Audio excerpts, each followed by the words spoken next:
15వ వచనం. అక్కడ నుండి దానిని తొడుగును వచ్చి దానికి ద్రాక్ష చెట్లను నెత్తును. ఆకోరు శ్రమగల లోయను నిరీక్షణ ద్వారముగా చేసేదను. చదవబడిన వేదభాగము హోషేయ గ్రంథము. ఇతడు ఒక ప్రవక్త. ఎవరు? ప్రవక్త. ఈయన కాలంలో ఏ రాజులు ఉన్నారు మనం చూసినట్లయితే అదే హోషేయ గ్రంథాన్ని మొదటి అధ్యాయము మన కాలంలో నుంచి చూసినట్లయితే ఉజ్జియా, యోతాము, ఆహాజు, హిజ్కియా యూదారాజుల దినములలో యెహోయాషు కుమారుడైన యెరోబాము అను ఇశ్రాయేలు రాజు దినములలో బేయేలు కుమారుడైన హోషేయ ప్రత్యక్షమైన యెహోవా వాక్యాన్ని అక్కడ మనం చదువుతాం. అంటే యోతాము కానీ, ఆహాజు కానీ, హిజ్కియా కానీ వీరు ఏ కాలంలో ఉన్నారు? క్రీస్తు పూర్వం 723వ సంవత్సరంలో ఉన్నారు. ఏ సంవత్సరంలో? క్రీస్తు పూర్వం 723వ సంవత్సరంలో ఉన్నారు. హల్లెలూయా. అయితే దేవుని బిడ్డలారా, ఇక్కడ మనం చూసినట్లయితే దేవుని వాక్యం ఒకసారి చదవండి. బైబిల్ తెలిసిన వారు హోషేయ గ్రంథము 2వ అధ్యాయము 15వ వచనం. అక్కడ నుండి దానిని తోడుకొని వచ్చి దానికి ద్రాక్ష చెట్లనెత్తును. ఆకోరు లోయ శ్రమగల లోయను నిరీక్షణ ద్వారముగా చేసెదను. ఆకోరు శ్రమగల లోయను నిరీక్షణ ద్వారముగా చేసేదనని ఇక్కడ ఉన్నది. ప్రియమైన దేవుని బిడ్డలారా, ఇక మీరు బైబిల్ మూసివేయండి. ఇక నా వైపు చూడమని నేను వేడుకుంటున్నాను. ఈరోజు ఎవరైతే ఏ కష్టాలతో ఉన్నారో, ఏ బాధలతో ఉన్నారో, ఏ సమస్యలతో ఉన్నారో, ఎలాంటి శోధన ఇళ్లలో గందరగోళానికి గురైనారో నాకైతే ఇప్పుడు తెలియదు, కానీ ఇక మీదట అది ఉండదు. ఆమె హల్లెలూయా. ఇక మీదట మీరు ఎన్నడూ దేనికి దిగులు పడడం అవసరం లేదు. ఎందుకంటే మీ బాధ, మీ కలవరం, మీ యొక్క పరిస్థితులన్నిటినీ దేవుడు సంతోషంగా మారుస్తాడు. ఎవరైతే ఆశ కలిగి జీవిస్తారో దేవుని కోసం వారి ప్రాణాలను ఆయన ఏం చేస్తాడు? తృప్తిపరుస్తాడు. ఈరోజు మీరు కాలుస్తున్న అన్నిటిని ఆయన తుడవడానికి దిగి వచ్చే దేవుడై ఉన్నాడు. ఈరోజు మీరు తీర్చుకోలేని అప్పులు, సమస్యలు, కష్టాలు, బాధల నుంచి ఆయన మిమ్మల్ని విడిపించాలని అనుకుంటున్నారు. నమ్మితే దేవుని స్తోత్రం చెల్లించండి. హల్లెలూయా. హల్లెలూయా. శ్రమగల ఆకోరు లోయను నేను నిరీక్షణ ద్వారముగా చేస్తానని ప్రభువు వారు మనకు సెలవిస్తున్నారు. ఈ ఆకోరు అనే లోయకు అర్థం ఏమిటి? శ్రమ. మీకు సింపుల్గా చెప్పాలంటే యెహోషువ గ్రంథము 7వ అధ్యాయము 6వ అధ్యాయము 7, 6 ఈ రెండింటిలో చూసినట్లయితే వీటి గురించి ఉంటుంది. ఇశ్రాయేలు ప్రజలు ఐగుప్తు నుంచి విడిపించిన తర్వాత మోషే చనిపోతారు. వారికి ఎవరు నాయకత్వం వహించారంటే యెహోషువ. యెహోషువ ఎరికో పట్టణానికి వెళ్ళున్నప్పుడు అక్కడ ఈ ఇరాక్ ప్రాంతంలో చాలా మంది జనులు ఉంటారు, భయంకరమైన వారు. వారిని స్వాధీనం చేసుకోవాలంటే వీరికి శక్తి సామర్థ్యాలు లేవు. అయితే ఇప్పుడు ఏం చేస్తారంటే వీరు ఆ ఎరుకో గోడ చుట్టూ ఎరుకు తిరుగుతారు, 7 సార్లు తిరుగుతారు. 7 రోజులు 7 సార్లు 7 మార్లు తిరిగినప్పుడు ఆ గోడలన్నీ కూలిపోతాయి. అక్కడ ఉన్న జనులు అందరినీ వారు కైవసం చేసుకుని బాధ్యతగా చేసుకుని ఎరుకో ప్రాంతాన్ని వాళ్ళు ఏం చేశారు? స్వాధీనం చేసుకున్నారు. హల్లెలూయా. ఆ తర్వాత మళ్ళీ హాయ్ అనే చిన్న గ్రామం ఉన్నది. ఇంచుమించు ఎంత ఉంటుందంటే గంగారం ఉంటుంది. ఎంత? గంగారం ఎంతమంది లేరు? ఎదుగులా చెయ్యంతండి అందరికీ తెలుసు. వేసిన అర్థమే చెయ్యం. హల్లెలూయా. ఈ గంగారం అంతే ఉంటుంది. అయితే ఈ ప్రాంతంలోని జయించడానికి వెళ్ళినప్పుడు దేవుడు కొన్ని నిబంధనలను వారికి ఇస్తారు, కొన్ని కండిషన్స్ పెడతారు. మీరు యుద్ధానికి వెళ్ళండి, మీకు జయం వస్తుంది. కానీ అక్కడ మాత్రం కొన్ని శరీరమైన వస్తువులు, కొన్ని విలువ కలిగిన ఐటమ్స్ అన్నీ ఉంటాయి. వాటికి మాత్రం ముడితే మీరు ఖచ్చితంగా అపజయం అవుతారని దేవుడు కండిషన్స్ పెడతాడు. కానీ ఈ కండిషన్స్ ని నెగ్లెక్ట్ చేసి ఆకాను అనబడిన ఒకడు ఏం చేస్తాడు? దొంగతనం చేస్తాడు. ఈ దొంగతనం చేసినప్పుడు అక్కడ ఏమేమి దొంగతనం చేస్తాడంటే బంగారు, వెండి, సేనా వస్త్రాలను దొంగిలిస్తారు. దొంగిలించి ఎక్కడ దాపెట్టుకున్నాడు? తన డేరాలో వెనక పొయ్యి తీసి అందులో దాపెట్టాడు. మనుషుని ఎవరు చూడలేదు, కానీ ఒక్కడు చూశాడు. ఎవరైనా? దేవుడు. చెప్పండి, అందరూ చెప్పండి. ఎవరు?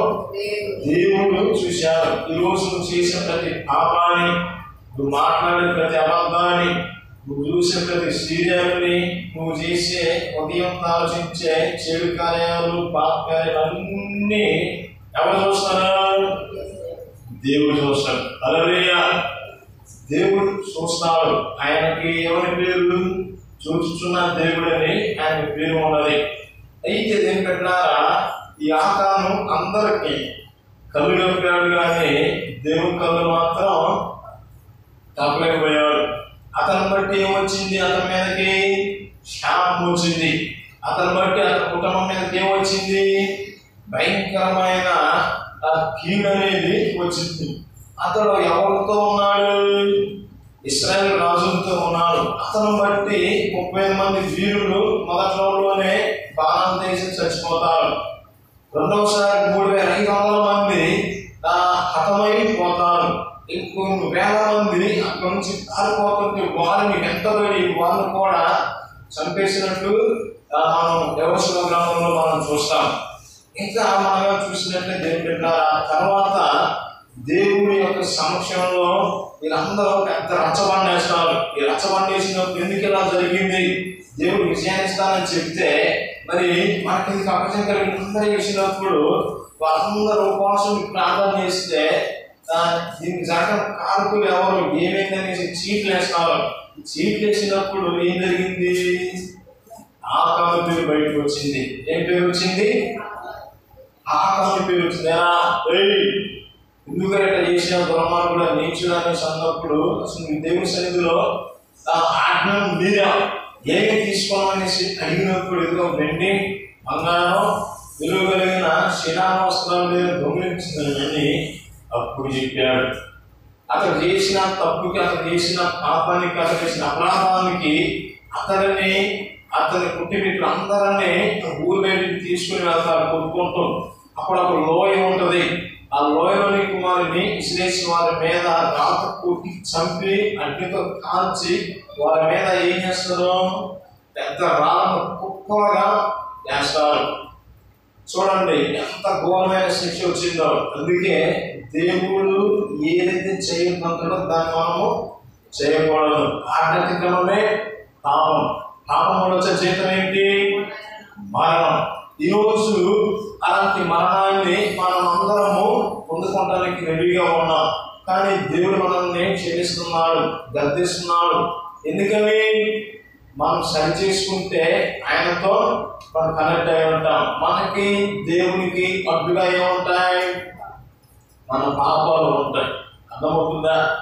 అయితే దేవుని ఎట్లా అప్పుడు ఆ రాళ్ళని కుప్పలు వేసి దానికి ఒక పేరు పెట్టారు. ఆ లోయ పేరు ఏంది? ఆకూరు లోయ. చెప్పండి అందరూ, ఆకూరు లోయ. ఈ ఆకూరు శ్రమల లోయను దేవుడు సంతోషంగా మారుస్తాడు. ఆమేన్, హల్లెలూయా. ఇప్పుడు చదవండి హోషేయ గ్రంథం 2:15. అక్కడ నుండి దాన్ని తొడుకుని వచ్చి దానికి ద్రాక్ష చెట్లు నెత్తును. ద్రాక్ష చెట్లు దేనికి సాదృశ్యం? సంతోషానికి. చెప్పండి, ద్రాక్ష ఎంతమంది తిన్నారు?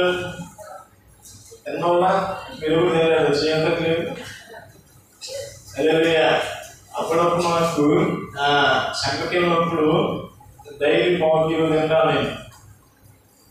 ద్రాక్ష దేనికి సాదృశ్యం? సంతోషానికి సాదృశ్యం. చెప్పండి, సంతోషానికి సాదృశ్యం. అయితే ఈ మీకున్న శ్రమను ఆయన ఏం చేస్తాడు? దాన్ని సంతోషంగా దేవుడు మారుస్తాడు. హల్లెలూయా, హల్లెలూయా. ఏంటంటే మీరు ఎక్కువ అలర్ట్గా లేదు, అసలు పొందాలని ఉందా, పొందగలిగిపోతే వెళ్ళిపోవాలని ఉందా? దేవుడు మన బాధలను వింటున్నాడు, మనం చూస్తున్నాడు. మనం చూసే దేవునికి మనం అంతే మౌనంగా ఉంటే ఆయన కూడా దేవుని వేయడానికి ఇష్టపడడు. ఆయన నీకు తెలియదు, ఇక్కడ నేను చెబుతున్నాను, అమ్మగారు ఆరాధన చేస్తుంది, ఇంకొంతమంది విశ్వాసులు పాటలు పాడుతున్నారు, నేను వచ్చి చూశాను మీరు అనుకుంటున్నారు. ఇక్కడ మనకన్నా దేవుని దూతలు ముందుకు వచ్చాయి. యేసయ్య ఏం చెప్పాడు? 2 3 నా నామంలో కూడా ఎక్కడైతే ఉంటారో వారి మధ్యలో నేను ఉంటాను. మరి ఇక్కడ కన్నా ఎక్కువే ఉన్నాం. ఉన్నాడా లేడా? ఉన్నాడా లేడా? ఎవడన్నా అధికారులకు వస్తే ఇంతే కూర్చున్నా ఏం చేస్తారో చేతులు పెట్టుకొని ఎట్టుంటారు అంటే దేవుడు మనకి అంత ఫ్రీడమ్ ఇచ్చాడు. మనం ఎట్లా కూర్చున్నా మనం ఆయన పిల్లలు. యేసురాత్రమే జయం. ఆయన క్రమం కలిగిన దేవుడు. మనం కూడా ఎట్లా ఉండాలి? క్రమంగా ఉండాలి. రేపు మనల్ని దేవుడు ఎక్కడుగుతాడు? మా పలానా ఆదివారం రోజు 2025 సంవత్సరంలో మార్చి 29వ తారీఖు నా చర్చికి వచ్చా, ఏం చెప్పాడమ్మా సాగపాసి గారు మేము అడుగుతారు, మీరేం చెప్పాలి? ఉన్నది కరెక్ట్గా చెప్పాలి, లేదంటే ఆయన సంగతి మీకు తెలుసు. హల్లెలూయా. ఈరోజు నీ అందరినీ చూస్తున్నారు, నీ బాధలు, నీ చింత, యావత్తు సమస్తం ఆయన మీద వేయండి. రాయపడి సమస్త వారిని మోసుకొని పోతున్నా జనులారా నాతో రండి, నేను మీకు విశ్రాంతిని కలిగేస్తానని చెప్పాడు. హల్లెలూయా. ఈరోజు దేవుడు మీ కష్టాలను తీసివేసే రోజు, మీ శ్రమలు పోయే రోజు, మీ ఇబ్బందులు పోయే రోజు, మీ అప్పులు పోయే రోజు. దేవుడు మీ పట్ల మహత్కారం చెయ్యాలంటే దీనిని మీరు నమ్మాలి. శ్రమగల ఆకులను నిరీక్షణ దూరముగా చేస్తారని ఆయన చెప్పాడు. ఈరోజు మీకు కొన్ని అద్భుతమైన సంఘటనలు చెప్పి మిమ్మల్ని చూసుకొని వెళ్తాను. ఈరోజు మీరు దేనికోసమైతే వేచి ఉంటున్నారో మీ శ్రమను, మీ దుఃఖమును నాట్యముగా ఆయన మార్చబడి ఉన్నారు. చాలా సంవత్సరాల క్రితము ఒక సంఘటన జరిగింది. అదేమిటంటే అది జైపూర్లో. ఈ జైపూర్లో ఒక ధనవంతుడికి 2 కుమారులు ఉన్నారు. చిన్నప్పుడు వాళ్ళ అమ్మ నాన్న యాక్సిడెంట్లు చనిపోయారు. చనిపోయినప్పుడు చిన్నప్పటి నుంచి వారు కష్టపడి బాగా చదువుకొని ఉద్యోగాలు తెచ్చుకున్నారు. వాళ్ళ అన్నయ్య పెళ్లి చేసుకొని ఫ్యామిలీతో సెటిల్ అయినాడు. ఇలా తమ్ముడికి మ్యారేజ్ కాలేదు, చదువుకుంటున్నాడు. అతను చదువుకుంటున్న ఆ దినాలలో అతడికి కుష్టి వ్యాధి వచ్చింది. ఏమొచ్చింది? కుష్టి వ్యాధులు ఎంతమంది చూశారు? ఎయిడ్స్ కన్నా భయంకరమైన ఘోరంగా ఈ కుష్టి వ్యాధిని చూస్తారు. ఎయిడ్స్ వచ్చిన వాళ్ళు కూడా అన్నం పెట్టడానికి మనసు వస్తుంది, కానీ కుష్టి వ్యాధి ఉన్న దగ్గర దేవదాతులు కూడా వెళ్ళబుద్దిగారు. వాళ్ళు ఏవన్నీ ఎట్లా ఉంటాయి, పేదగా కొరకపోతూ ఉంటాయి. అలాంటి కుష్టి వ్యాధి అతనికి వచ్చింది. అతని పేరు నాయక్. ఏం పేరు? నాయక్. మధ్య మధ్యలో అడుగుతాను చెప్పాలి. అయితే వారు ప్రభువుని తెలుసుకోలేదు, ప్రభువుని తెలుసుకోలేదు. వారిద్దరు ఆ కాలేజీకి వెళ్ళినప్పుడు ఈ ఇంట్లో పాటు ఉన్న స్టూడెంట్స్ మొత్తం బయటకు వెళ్ళిపోతున్నారు. ఏంటంటే బయటకు వెళ్తుంది ఏంటంటే అదిగో వాడికి కుష్టి వ్యాధి వచ్చింది, వాడితో మాకు కూడా అవుతుంది, మేము ఉంటాం, మేము క్లాస్ వెళ్ళిపోతుంటే వాడని ఉండాలి, మేమని ఉండాలి అనేసి వాళ్ళు గొడవ దిగితే మరి ఇతను బట్టి అందరినీ కాలేజీ నుంచి వెళ్ళమంటారు కదా, నీకు ఇది వచ్చింది, నువ్వు వెళ్ళు, నువ్వు ఇక్కడ పనికిరావు అనేసి కాలేజీ నుంచి బయటికి పంపేస్తారు. ఆ తర్వాత అతడికి మరి ఇక్కడ కాలేజీ అయిపోయింది, స్నేహితుల దగ్గర స్నేహితులు కూడా అతన్ని దగ్గరికి రానివ్వట్లేదు. ఏం చేయాలి అర్థం కాదు. ఇంట్లోనే ఉంటున్నాడు. ఇంట్లోనే ఉంటున్నప్పుడు ఇతను కుష్టి వ్యాధి ఈ అన్న భార్య వదిన చూసింది. వదిన చూసి మొన్నప్పుడు దాకా పిల్లలని దగ్గరకు వచ్చేవాళ్ళు, ఈసారి పిల్లలు కూడా దగ్గరకు రానిట్లేదు. ఏం ఇదని చూస్తే అక్కడికి ఏముంది, కుష్టి వ్యాధి ఉంది. ఇంకా అక్కడి నుంచి అక్కడని ఖరాగా చూస్తుంది ఆవిడ. అన్నయ్య ఉన్నప్పుడే ఇంట్లో వాడు చదువుకొని ఉద్యోగంకి వెళ్ళేసారు కదా. అన్నయ్య ఉన్నప్పుడేమో ట్రైన్కి అందరూ కలిసి తినేవాడు. ఈ అన్నయ్య ఇంట్లో లేని సమయంలో ఇతనికి ఖరాగా పెట్టి కుక్కలు తింటే కదా భోజనం, ఆ కుక్కలు తినే దాంట్లో భోజనం పెడతా ఉండేది. ఒకరోజు ఎందుకో మధ్యాహ్నం అతడు వస్తాడు ఇంటికి వచ్చినప్పుడు బయట కుక్కను కట్టేసి దగ్గర అన్నంటే ఆడాడు కుక్క ప్లేట్లో. ఏంటి నా తమ్ముంట వేసామనేసి వాదులాట దెబ్బలాట కొట్లాడదాకా పోయింది వాడు. నేను నువ్వు కలిసి ఉండాలంటే మీ తమ్ముడు ఇంట్లో ఉండకూడదు. వాడు ఇక్కడ ఉంటే మేము ఇంటికి వెళ్ళిపోతాం మా పుట్టింటికి. అతడు కావాలా మేము కావాలనేసి భార్య వాదులాట మొదలుపెట్టినప్పుడు మరి తమ్ముడు అర్థం చేసుకుని ఏం చేశాడు, నా కోసం పుట్టుకు వద్దులే నేనే బయటికి వెళ్తాననేసి ఇంట్లో నుంచి బయటికి వెళ్ళాడు. పాపం కాలేజీ నుండి బయటికి వెళ్ళాడు. నెక్స్ట్ ఇంట్లో నుంచి బయటికి వెళ్ళాడు. చూడండి మరి ఆ దినాలలో అతన్ని ఏ పనిలో కూడా చేర్చుకోవటం లేదు. ఎందుకని అతనికి ఉన్న వ్యాధి అలాంటిది. ఇంకా ఏ ఇబ్బంది లేకుండా ఆకలికి తట్టుకోలేక ఏం చేశాడు, అతను అడుక్కోవడం ప్రారంభించాడు. అడుక్కోవడం ప్రారంభించి బస్ స్టాండింగ్లో రైల్వే స్టేషన్లో అతను అడుక్కోవడం ప్రారంభించాడు. ఎట్లా అడుక్కుంటున్నప్పుడు ఒక రైల్వే స్టేషన్కి వెళ్ళి ఆ రోజు ఎంత అడుక్కున్నా సరే ఎవరు డబ్బు లేదు. పాపం ఆకలి తట్టుకోలేక రైల్వే స్టేషన్లో నీళ్ళ పొలాలు వస్తాయి కదా, నీళ్ళ పొలాల దగ్గర నీళ్లు తాగుతున్నాడు. నీళ్లు తాగుతున్నప్పుడు ఆ రైల్వే స్టేషన్ మాస్టర్ వచ్చి ఒకడు ఫ్యాన్లోని లాంటి కాడతో కొడతాడు తల మీద.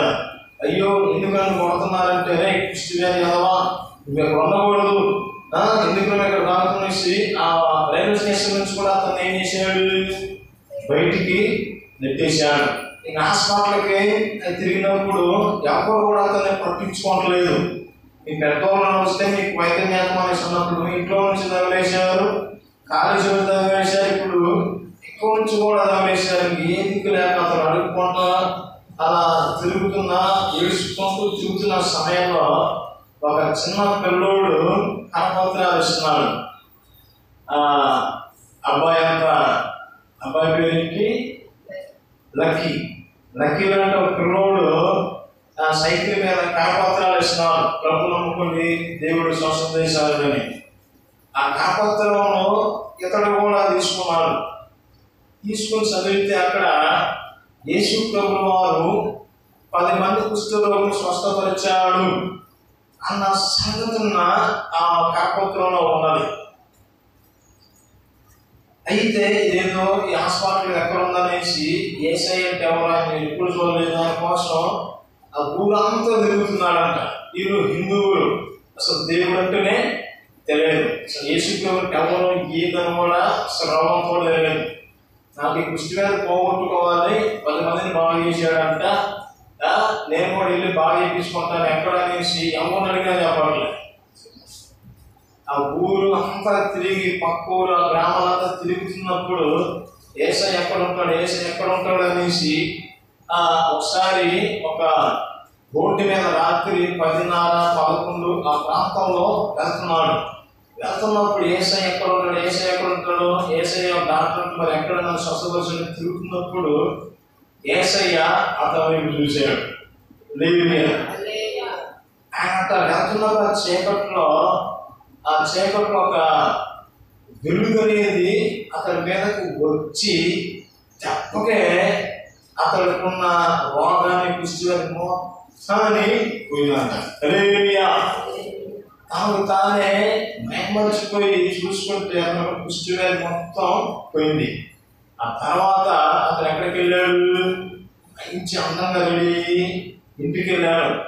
ఇంటికి వెళ్తున్నప్పుడు గేటు బయటికి అన్నయ్య వస్తున్నాడు. తమ్ముడు ఎక్కడ ఉన్నాడు, ఎక్కడున్నావు అనేసి ఇంట్లోనికి తెచ్చుకున్నప్పుడు ప్రభు నన్ను స్వస్థపరిచాడు. ఆయన్ని నమ్ముకున్నప్పుడు అతను బట్టి అతను కుటుంబంతో పడిపోయింది. ఆ తర్వాత కాలేజీకి వెళ్ళాడు. కాలేజీ అందరూ చూసి ఆ స్టూడెంట్స్ అందరూ పశ్చాత్తాపం పొంది అతనికి సారీ చెప్పారు. ప్రభు నమ్ముకుంటే నీ పాపాలు నీ కష్టాలు మొత్తం తగ్గించాడు. అంటే ఆ తర్వాత గొప్ప పాస్గా వెళ్ళిపోయాడు. సేవ చేస్తున్నప్పుడు ఒక ప్రాంతంలో 10 సంవత్సరాలు గడిచిన తర్వాత డ్రైవింగ్ చేసుకుంటూ వచ్చాడు. రోడ్డు మీదకి వచ్చినప్పుడు ట్రాఫిక్ జామ్ అయ్యాడు. ఆ ట్రాఫిక్ జామ్లో ఒకడు అడుక్కుంటూ ప్రారంభించాడు. అడుక్కుంటూ ప్రారంభించాడు. కారు దగ్గరకు రాగానే బాబా ధర్మాన్ని బాబా ఆగలితుందా అని అన్నప్పుడు అతను కారు దూరంలో అర్థం తీసి ఒక 10 రూపాయలు ఇచ్చాడు. వామ్మో 10 రూపాయలు అంటే ఆ దినాలలో 1000 రూపాయలు సమానం.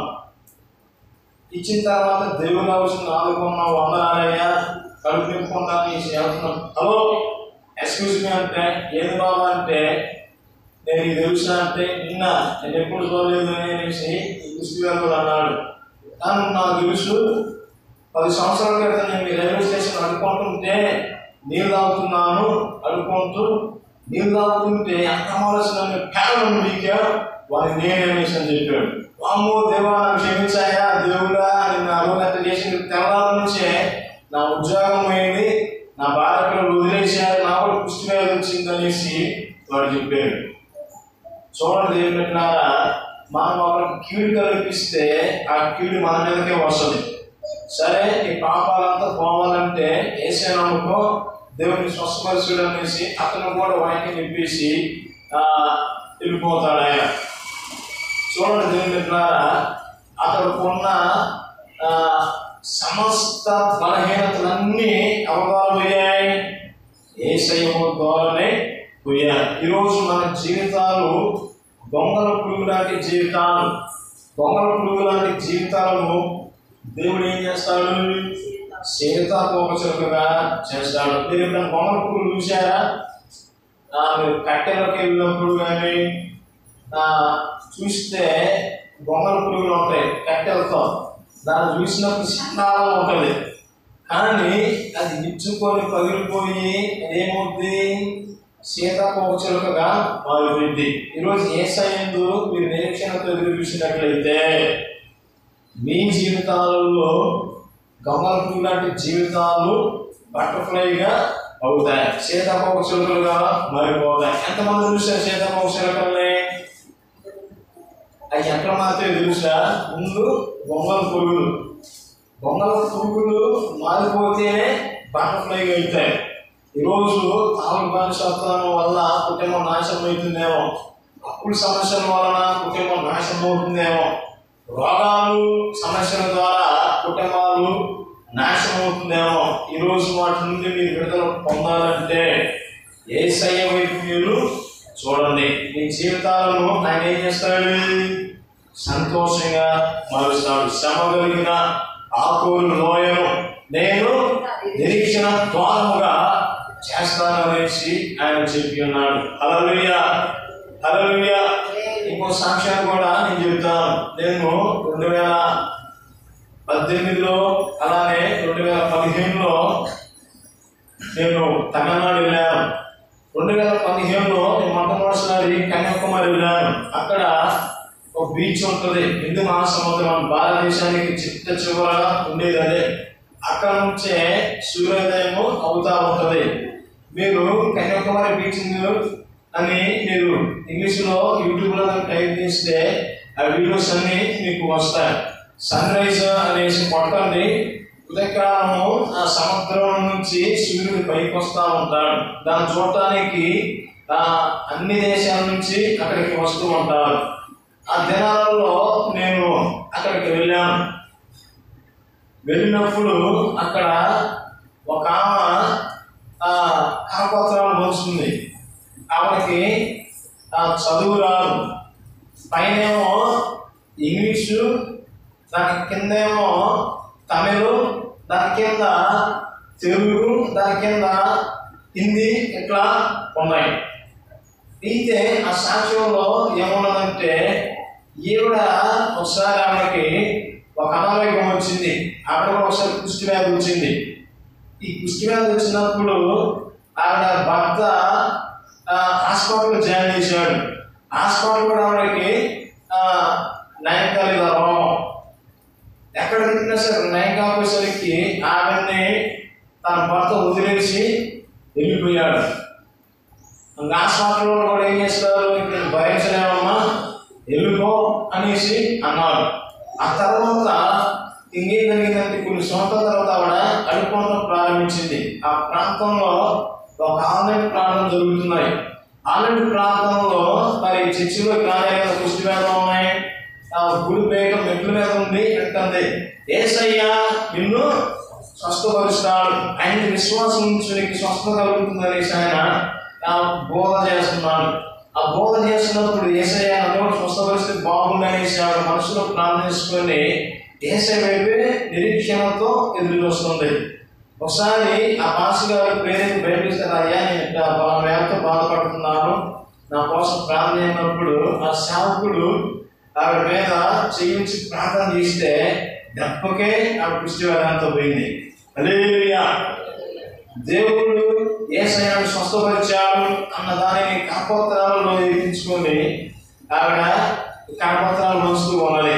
చూడండి, విశ్వాసంతో మనం ఉంటే మన కార్యాలన్నింటినీ ఆయన ఏం చేస్తాడు, నెరవేరుస్తాడు. హల్లెలూయా. మనం మార్కు సువార్తలో చూసినట్లయితే ఒక స్త్రీ ఉంటుంది, ఆమె పేరు వెరోనిక. ఏం పేరు? వెరోనిక. వెరోనిక ఎవరన్నట్టు మీరు చూస్తున్నారు కదా, 12 సంవత్సరాలు రక్తస్రావం రోగంతో బాధపడుతున్న స్త్రీ పేరు వెరోనిక. మన బైబిల్లో ఉన్నది కానీ చారిత్రక గ్రంథాలలో ఉంటుంది. మీరు ఎప్పుడన్నా వాళ్ళని అడిగితే ఆ పేరేంటి అడిగినప్పుడు మీరు చెప్పాలి. ఆ పేరేంటి? వెరోనిక. ఏ పేరు? వెరోనిక. సెయింట్ వెరోనిక అనేసి మీరు గూగుల్లో టైప్ చేసినట్లయితే ఆ విషయం వస్తుంది. మీరు తర్వాత చదువుకోండి. ఆవిడ ఒక యూదురాలు, ఒక గొప్పింటి యూదురాలు. ఆవిడకి ఈ యొక్క బలహీనత వచ్చినప్పుడు ఏం జరిగింది, తన భర్త కూడా ఆవిడని వదిలేశారు. తన దినములు సంపూర్తిగా ఉన్నట్లయితే సమాజం చేతి వాళ్ళు ఏం చేస్తారు, రాళ్ళతో కొట్టి చంపుతారు.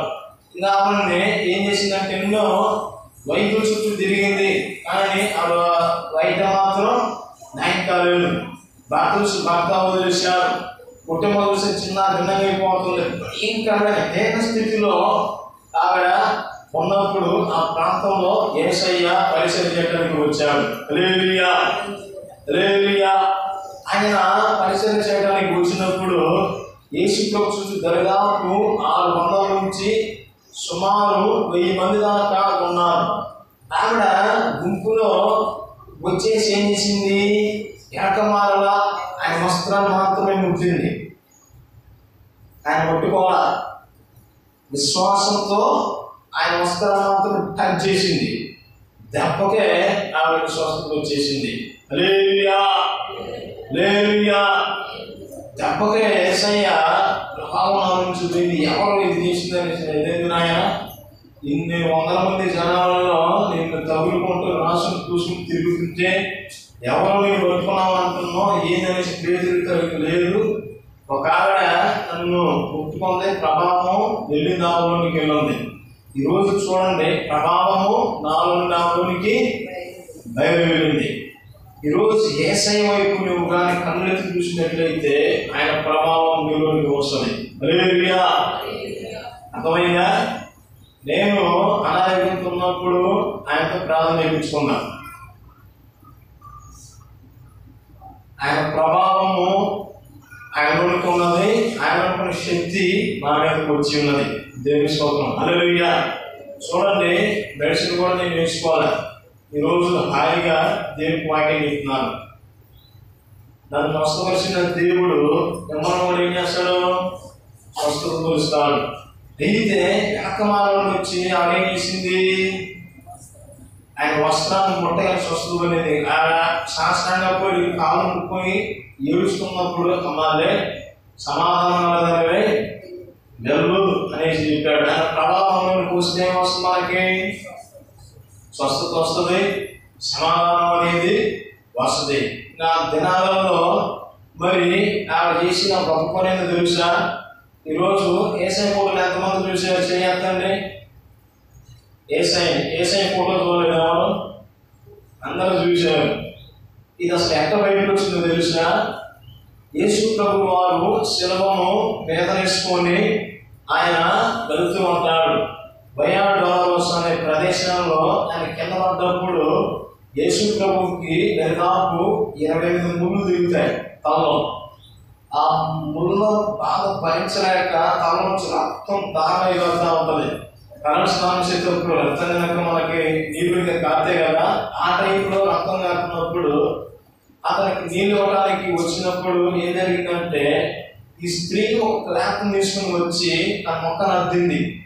అద్దినప్పుడు యేసయ్య ముఖ చిత్రం అనేది పడింది. హల్లెలూయా.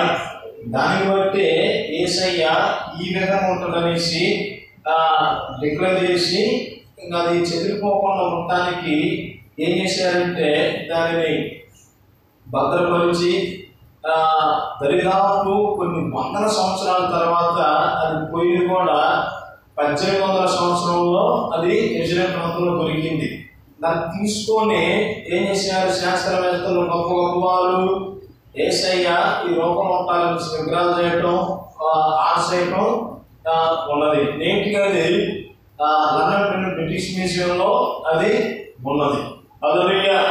చూడండి ఎంత అద్భుతమైన దేవుడు మన పట్ల కార్యాలు చేస్తాడంటే, ఆయన మనం ఏం చేయాలి? విశ్వాసముతో నిరీక్షణతో మనము ఉండాలి. ఆయన వైపు నిరీక్షణతో నువ్వు కానీ చూసినట్లయితే నీ శ్రమను, నీ బాధను, నీ కష్టాలను ఆయన సంతోషంగా భావిస్తాడు. హల్లెలూయా, హల్లెలూయా. ఈరోజు నీకు కుంగిపోయిన అవసరం లేదు. మనం ఎంత శోధన అయితే భరించగలమో అంత శోధనే ఆయన మనకి అనుగ్రహిస్తాడు, కానీ అంతకు మించిన శోధనను ఆయన మనకి ఇవ్వడు. అర్థమైందా? నువ్వు తలనొప్పితో బాధపడతావా? ఆ శోధనే సాతానుడు దేవుడి దగ్గరికి వెళ్ళి పర్మిషన్ తీసుకుంటాడు. నేను ఈరోజు ఆవిడ్ని తలనొప్పితో బాధించాలనుకుంటున్నాను. సాతానుడు ఏం చేస్తాడు? వెళ్ళి పిటిషన్ పెడతాడు, ఆ తలనొప్పి పెడతాడు. ఈ తలనొప్పిలో దేవుని తిరగతావా, దేవుని మహిమపరుస్తావా అన్నదే మీకు పరీక్ష. అర్థమైందా? మీ యొక్క బలహీనతలో జ్వరమైన, రోగమైన, ఏదైనా సరే ఈ సమస్యల్లో దేవుణ్ణి మహిమపరుస్తారా, దేవుణ్ణి దూషిస్తారా? దేవుణ్ణి దూషిస్తే చూసావా, ఆవిడకి మీ బలహీనత వ్యక్తించాను, మరి ఈ బలహీనతలో నేను ఆవిడకి విశ్వాసం లేదు, ఇది నీ విశ్వాసం చేసే పని అనేసి సాతానుడు ఏం చేస్తాడు? దేవుని దగ్గర చెప్తాడు. యోగు కూడా ఏమొచ్చాయి? కష్టాలు, బాధలు వచ్చాయి. ఒకే రోజు గాడిదలు చచ్చిపోయారు, ఒకే రోజు గొర్రెలు చచ్చిపోయాయి, ఒకే రోజు బట్టలు చచ్చిపోయాయి, అన్నీ ఒకే రోజు చచ్చిపోయాయి. కానీ తర్వాత ఒకే రోజు మళ్ళీ 10 మంది చచ్చిపోయారు. ఎవరు? కలుపును పుట్టిన వారు. అలాంటి పరిస్థితుల్లో మనం ఏం చేస్తామండి? దేవుణ్ణి ఖచ్చితంగా దూషిస్తాం. నాకు ఒక ఫ్రెండ్ ఉన్నాడు, పాస్టర్, అని పేరు నేను చెప్పను. ఒకసారి తన అల్లుడు యాక్సిడెంట్లో చచ్చిపోయాడు. చచ్చిపోయిన తర్వాత భయంకరంగా ఓదిస్తాడో దిగేస్తాడేమో అనేసి అనుకున్నాను. అది పోయేసరికి అతను వాటర్ వేసుకొని డ్రామా చేస్తూ ఉంటున్నాడు. మోసం వచ్చింది. ఏం ప్రయోజనం చూస్తే ఎందుకు దేవుడు అంటున్నాడు. హల్లెలూయా. యోగుకి 10 మంది తన కడుపును పుట్టిన వాళ్ళే చచ్చిపోతే దూషించాడా? యెహోవా ఇచ్చాను, యెహోవాయే తీసుకుని పోయిన యెహోవా నామానికి స్తుతి కలుగునుగా అనేసి చెప్పాడు. హల్లెలూయా. ఈరోజు మన కష్టాలలో మనం ఏం చేయాలి? దేవుణ్ణి స్తుతించాలి, కనపరచాలి. నాకు అనారోగ్యం వచ్చినా దేవానికి స్తోత్రం, సోదరులు సమస్యలు వచ్చినా దేవానికి స్తోత్రం అనేసి నేను అంటాను. దగ్గు జలుబు వచ్చినా దేవానికి స్తోత్రం అంటాను. ఎందుకని? దేవుడు మనం పరీక్షిస్తాడు, సాతాను మనం ఏం చేస్తాడు? శోధిస్తాడు.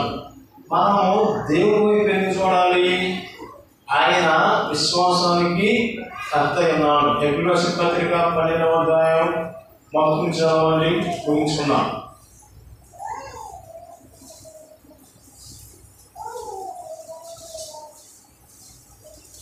ఎఫెసీయుల పత్రిక 12వ అధ్యాయం ప్రారంభం నుంచి.